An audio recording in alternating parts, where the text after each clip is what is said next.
Deixa eu trazer o nosso especialista, ele é economista, ele traz aqui para a CNN uma análise sempre muito apurada, ele é advisor de diversos conselhos de muitas entidades. Estou falando do Aod Cunha, ele já está aqui conosco. Meu caro, tudo bem? Muito boa tarde, obrigada pela presença. Obrigado a você, Daniela. Boa tarde a você e a quem nos assiste. A gente estava trazendo apurações aqui, eu e o Nakagawa, e o senhor já estava nos acompanhando.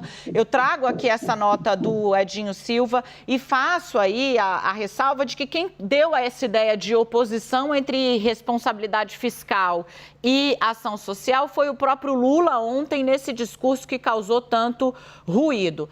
Aqui o que se tem é o PT tentando colocar a bola nos termos corretos, né, para que a gente possa tratar desses assuntos. Mas eu já vou pedir para que o Nakagawa venha para cá, porque ele trouxe um ponto, Cunha, muito importante, que é o seguinte, né?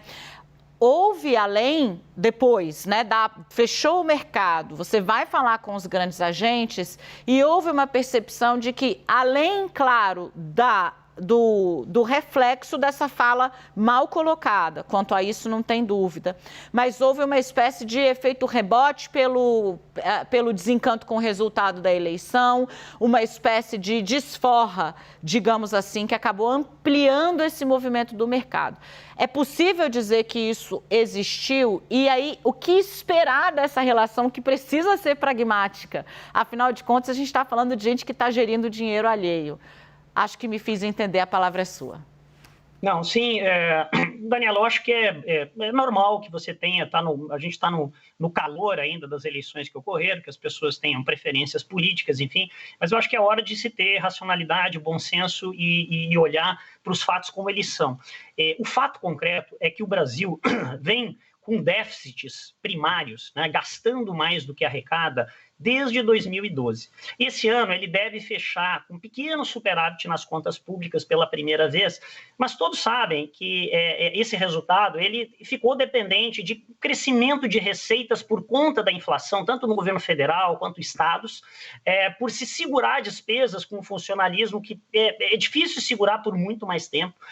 Teve o prolongamento de gastos com os precatórios, então já era uma situação para qual fosse o vencedor no próximo ano difícil.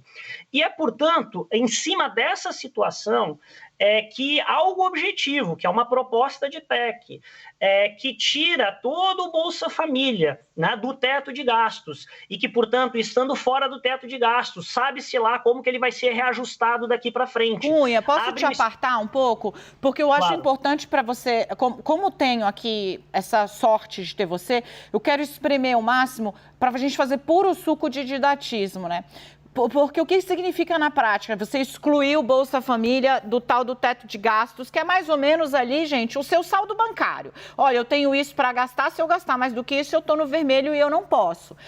Quando você tira, você está tirando uma despesa que é permanente, né, Cunha? É algo que espera-se, por ser um programa de Estado, ou seja, do país e não de um governo, que ele seja mantido. E esse é um dinheiro que você tem que ter no longo prazo. Perfeito. Por que isso faz tanta diferença para o mercado? Faz diferença porque é uma despesa que não estará mais limitado ao teto ou qual seja a nova regra. A gente não sabe se ela pode crescer pela inflação, mais que a inflação. A gente já teve toda essa discussão, por exemplo, sobre reajuste de salário mínimo, que ainda está dentro do teto. Vamos lembrar que recentemente já tinha se tirado também, os precatórios tinham sido prorrogados, o próprio Fundeb para a educação. Com esta manobra se abre dentro do teto uma despesa adicional. E eu diria que mais, que nós não sabemos qual vai ser a regra fiscal para o próximo ano. Então tem um somatório de indefinições, junto com a própria indefinição de qual vai ser a próxima equipe econômica, que se somam. E eu acho que trazem, sim, uma preocupação real, tem uma base real de preocupação do ponto de vista fiscal, e que onde daí as palavras do presidente, a definição da próxima equipe econômica é muito importante. Eu entendo que palavras que falam sobre responsabilidade fiscal são importantes, controle de gastos, mas todo mundo que vai querer ver é na prática como isso vai funcionar. Qual é a nova regra fiscal? Qual é a equipe econômica? Quanto vai ser efetivamente colocado fora do teto de gastos? Então, São essas respostas que vão acabar tranquilizando, eu diria, o mercado. E aí, excelente gancho o que o senhor me deixa, porque é o seguinte, né? Você diz, as respostas concretas. Ok, eu quero ver a PEC, eu quero ver o texto, eu quero ver o prazo, eu quero ver a fórmula e eu quero o nome do ministro. Qual é o limite da paciência, né? A gente costuma dizer, quem analisa política e economia, que todo governo eleito tem um período de lua de mel. Esse período de lua de mel, geralmente, se fala em torno de 100 dias. Esse não vai haver. Já está claro que não vai ter, né? Qual é o tamanho da paciência que esse discurso de vocês sabem o que eu fiz no meu verão passado, que o Lula está dizendo, eu entreguei superávit primário, eu sempre deixei dinheiro, eu aumentei as reservas. Esse discurso, o estoque de paciência com ele, me parece estar muito curto, se é que ele existe. Você tem toda a razão. Eu acho que nós temos um cenário bem diferente do que foi o início do governo Lula, no primeiro governo lá em 2002, 2003. Nós não temos mais China crescendo a 12% ao ano, né, que era quanto a China crescia. Isso impactou commodities, um ciclo longo, preço subindo, o Brasil se beneficiou muito. China aí está crescendo próximo a 3%. O mundo todo está num cenário de taxa de juros mais alta, retração global. Então, o cenário global já é desafiador para o Brasil. E nós temos também um cenário, como eu falei, que nós vemos há muito tempo, com déficit primário. Recém conseguimos mais ou menos equilibrar as contas.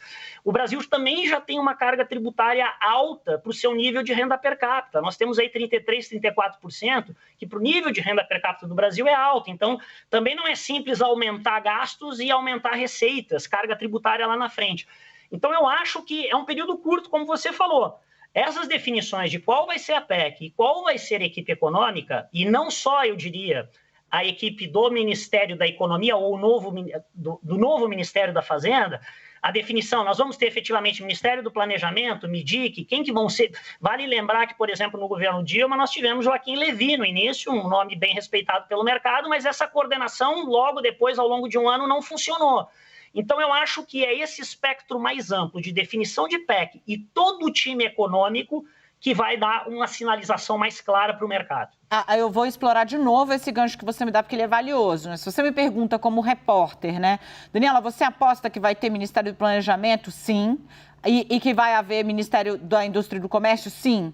Mas o que o nosso super áudio está nos dizendo aqui é o seguinte, não adianta você ter um ministro da Fazenda que sinalize com responsabilidade fiscal se você vai ter um planejamento que aponta para uma gestão mais, digamos, muito benevolente, em especial até com gasto público também, que é uma fonte de consumo das receitas do Brasil pesadíssima. E também, por que ele fala do Ministério da Indústria e do Comércio? Porque se você vem com um ministro que vem na base da isenção, por exemplo, olha, a gente vai isentar aqui um monte de imposto para gerar emprego, para a indústria engrenar, e a indústria vai achar ótima, mas isso significa menos dinheiro em caixa. O que ele está nos dizendo é que essa estrutura ela precisa se conversar como um todo. E isso tem a ver com o fato de ser Lula ou com o fato de que o cenário que a gente tem é muito mais complexo, do que era em 2002 e do que era, inclusive, em 2018, quando Bolsonaro assumiu. As pessoas esquecem e o Bolsonaro trata como se tivesse recebido o governo da Dilma, mas o que Henrique Meirelles fez foi um esforço hercúleo e depois de 2 anos de PIB para baixo, conseguiu fazer o Brasil embicar um pouquinho para cima, exatamente com essa regra que está caindo agora, que é o teto.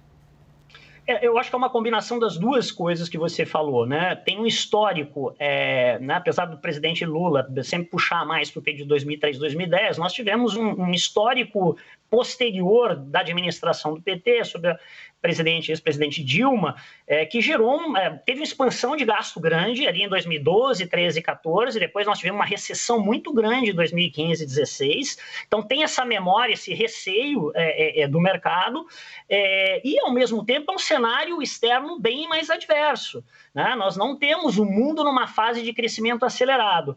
Lembrando que você comentou, né, da gestão do mesmo ministro Meirelles no governo Temer, o teto de gastos cumpriu um papel muito relevante, porque ele deu este controle. Você não dependia das decisões individuais do ministro da Economia, do Planejamento, do próprio presidente. A regra fiscal ela dá esse benefício, ela dá uma informação clara, ela fica acima da vontade individual do gestor público.